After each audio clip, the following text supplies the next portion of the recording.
నమస్తే అండి. నేను మీ Saritha. Welcome back to my channel Saritha's cooking and vlogs.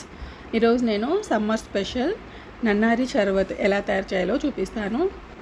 ఇదే అండి నన్నారి. ఇది చెట్టు వేరు నుంచి తీస్తారు. ఈ వేరు నుంచి పాకం చేసి ఇలా స్టోర్ చేసి పెట్టుకుంటారు. ఇప్పుడు ఇందులోకి సబ్జా గింజలు నానబెట్టుకోవచ్చు. ఇది ఆప్షనల్ అండి. అలానే సోడా, నిమ్మకాయలు. సోడా వద్దు అనుకున్న వాళ్ళు బాగా కూల్ వాటర్ వేసుకున్నా కూడా చాలా బాగుంటుంది. ముందుగా ఇందులో మనకు కావాల్సినట్లు నిమ్మకాయ అన్నిట్లో ఒక్కొక్క నిమ్మకాయ పిండేసుకోవాలి. ఇది సమ్మర్లో బాడీని బాగా చలువ చేస్తుంది. వేరు నుంచి వచ్చింది కాబట్టి ఇది హెల్త్ కూడా చాలా మంచిది. టేస్ట్ అయితే సూపర్గా ఉంటుంది. మంచి సువాసనతో మంచి ఫ్లేవర్తో చాలా బాగుంటుంది ఇది. ఇప్పుడు ఈ మధ్య కొన్ని చోట్ల ఫేక్గా కూడా అమ్ముతున్నారండి. ఇది ఫ్లేవర్ ఒక్కటి కలిపేసి కొంచెం కలర్ కలిపి అలా అమ్ముతున్నారు. ఇది కడప సైడ్ అయితే బాగా ఫేమస్ అండి. ఇది శేషాచలం అడవుల్లో నుంచి వేర్లు అయితే బాగా దొరుకుతాయి అక్కడ.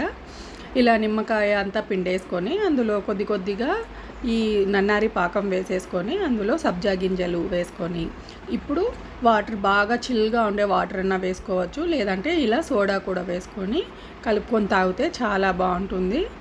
స్వీట్ కూడా దాంట్లోనే ఉంటుంది కాబట్టి షుగర్ అలాంటివి మళ్ళీ ఎక్స్ట్రా వేయాల్సిన అవసరం ఉండదు.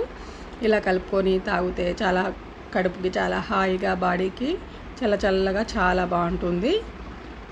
మీరు కనుక నా ఛానల్ని ఫస్ట్ టైం చూసినట్లయితే లైక్ చేయండి, షేర్ చేయండి, అలానే సబ్స్క్రైబ్ చేయండి.